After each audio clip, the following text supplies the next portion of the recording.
teman-teman, perkenalkan nama saya Putri Shalomita Talengkong. Saya mahasiswi dari Fakultas Hukum Universitas Samratulangi. Nah, di kesempatan kali ini saya akan membahas topik yang dekat dengan kehidupan kita sehari-hari, yaitu mengenai fungsi hukum dalam kehidupan masyarakat. Nah, topik ini menarik karena hukum tidak hanya berbicara soal aturan dan hukuman, tetapi juga menyangkut keadilan, ketertiban, dan kesejahteraan seluruh warga negara. Tanpa hukum, kehidupan manusia akan berada dalam kekacauan. Tidak ada pedoman dan tidak ada perlindungan, dan yang pastinya tidak ada kepastian. Nah, mari kita bahas bersama bagaimana sebenarnya hukum bekerja dalam kehidupan sosial kita. Teman-teman, kita hidup dalam masyarakat yang sangat beragam. Dari segi budaya, agama, bahasa, hingga pandangan hidup. Dalam keberagaman itu, hukum hadir sebagai alat yang menyatukan dan mengatur seluruh elemen masyarakat agar hidup berdampingan secara damai. Nah, teman-teman, hukum adalah himpunan petunjuk hidup yang mengatur tata tertib dan masyarakat, dan pelaksanaannya dapat dipaksakan oleh penguasa. Artinya, hukum memiliki kekuatan memaksa dan harus dipatuhi oleh semua orang tanpa terkecuali. Nah, sedangkan menurut Surjono Sukanto, hukum merupakan sistem norma yang mengatur hubungan sosial agar tercapai keseimbangan antara hak dan kewajiban. Dari sini kita bisa pahami bahwa hukum tidak hanya mengatur, tetapi juga menjaga keseimbangan dan keadilan sosial. Nah, teman-teman, hukum memiliki dua sisi, yaitu sisi pengaturan dan sisi pemaksaan. Dari sisi pengaturan bertujuan agar kehidupan sosial berjalan tertib. Sementara dari sisi pemaksaan memastikan agar setiap orang patuh terhadap ketentuan yang berlaku. Tanpa adanya hukum, masyarakat akan kehilangan arah dan cenderung melakukan tindakan sesuka hati. Nah, teman-teman, mari sekarang kita bahas apa saja fungsi hukum dalam kehidupan masyarakat. Fungsi hukum ini sangat luas, tidak hanya untuk mengatur perilaku manusia, tetapi juga menjaga keseimbangan antara kepentingan individu dan kepentingan umum. Nah, berikut kita akan bahas fungsi-fungsi utama hukum dalam masyarakat. Yang pertama, fungsi pengendalian sosial. Fungsi ini bertujuan sebagai alat pengendali sosial atau social control. Artinya, fungsi hukum ini mengatur atau mengarahkan perilaku masyarakat agar sesuai dengan norma dan nilai yang berlaku. Contohnya, hukum pidana mengatur agar orang tidak mencuri, menipu, atau melakukan kekerasan. Fungsi ini memiliki dua sisi. Yang pertama dari preventif, yaitu mencegah terjadinya pelanggaran, dan represif, yaitu memberikan sanksi kepada pelanggar agar timbul efek jerah. Nah, di era digital seperti sekarang, hukum juga berperan atau mengatur perilaku di dunia maya. Misalnya melalui Undang-Undang Informasi dan Transaksi Elektronik. Hukum berfungsi mengendalikan penyebaran berita bohong, ujaran kebencian, serta kejahatan siber. Nah, fungsi kedua yaitu penyelesaian sengketa. Dalam kehidupan sosial, konflik adalah hal yang tidak bisa dihindari. Hukum hadir sebagai alat penyelesaian sengketa agar konflik tidak berujung pada kekerasan atau kekacauan. Sengketa bisa diselesaikan melalui jalur litigasi, yaitu pengadilan, atau non-litigasi seperti mediasi, konsiliasi, dan arbitrase.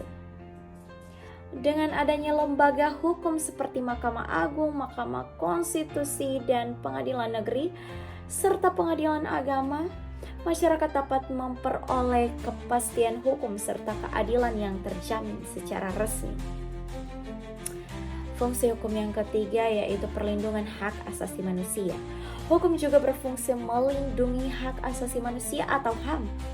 Setiap orang memiliki hak dasar yang tidak boleh dilanggar oleh siapapun, seperti hak hidup, hak berpendapat, serta hak memperoleh keadilan. Nah, fungsi yang keempat yaitu fungsi pembangunan dan perubahan sosial. Fungsi hukum ini tidak hanya menjaga ketertiban, tetapi juga berfungsi sebagai alat pembangunan dan rekayasa sosial atau social engineering. Pemikiran ini diperkenalkan oleh Roscoe Pauls yang melihat hukum sebagai sarana untuk membawa masyarakat maju ke arah yang lebih baik. Misalnya kebijakan reformasi agraria untuk pemerataan tanah, atau peraturan tentang kesetaraan gender untuk mendorong keadilan antara laki-laki dan perempuan. Bahkan, dalam era modern, hukum mendukung inovasi seperti e-government, ekonomi digital, dan pembangunan berkelanjutan.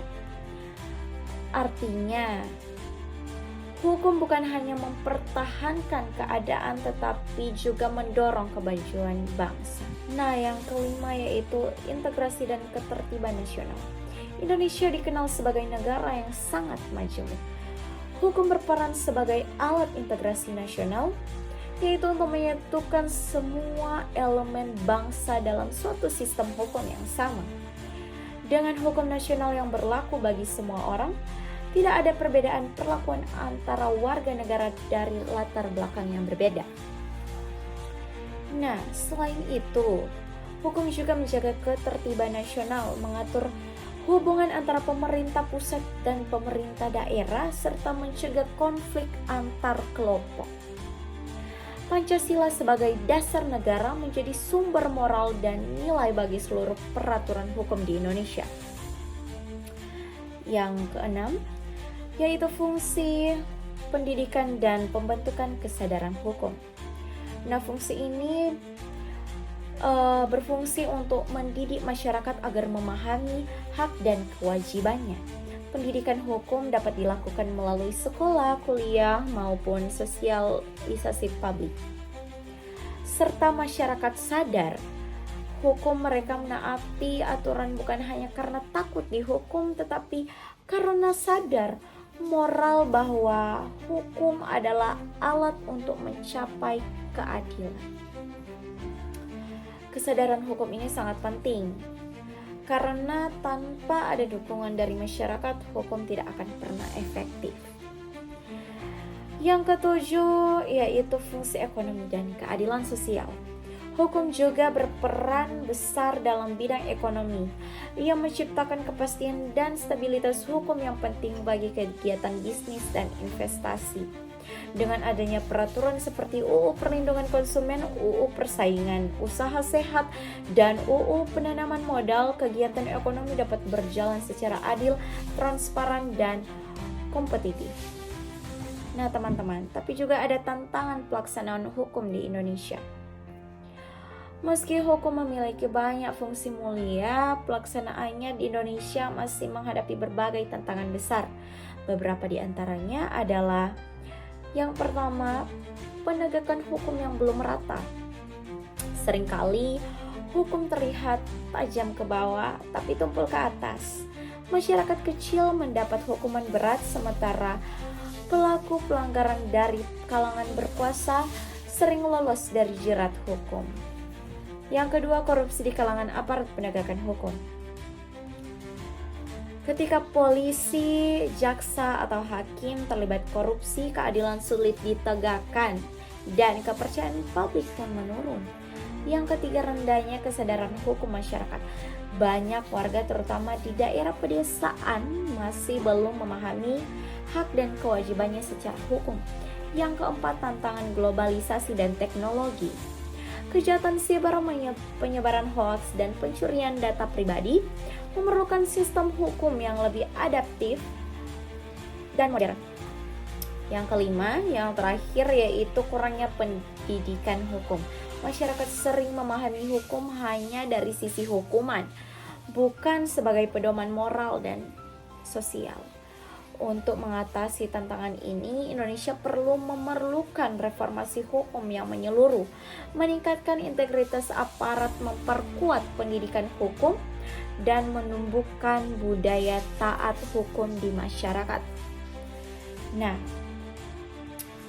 teman-teman, dari semua pembahasan kita tadi, kita bisa simpulkan bahwa hukum memiliki peran yang sangat penting dalam menciptakan ketertiban dan keadilan serta kesejahteraan sosial.